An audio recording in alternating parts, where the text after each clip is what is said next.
Instagram'dagi жашоо акыйкый жашоо эмес. Instagram'га bir күнү кафеге барганда 10 сүрөттү тартат дагы 10 күн чыгарат. А сиз аны көрөсүз дагы 10 күндөн бери кафеде чай ичип жаткансыз. Ал бир эле сүрөт. Bir жолу барып калган.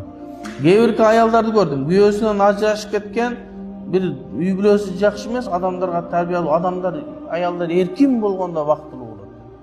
Адамдар эркин болгондо бактылуу болбойт. Аялдар күйөөсүнүн астында бактылуу болот. Алар ошо түндө барып, күндүз ошентип сүйлөйт, түндөс кечкурун жаздыгын суу кылып ыйлайт. Мен бир күйөөм болсо жакшы болот. Анан алардын Instagram'ындагы нерселерди көрүп, булардын жашоосу менен сонун, меники жашоо сонун эмес. Алар ошону чыгарып койду. Siz de çağıra verseniz o. Toğa çıkanı sürekli tartıp, uysa avatkanda bir yakta bir güldü tartıp çağırıp koysanız sonun bol diyorum öyle. Çığı verir.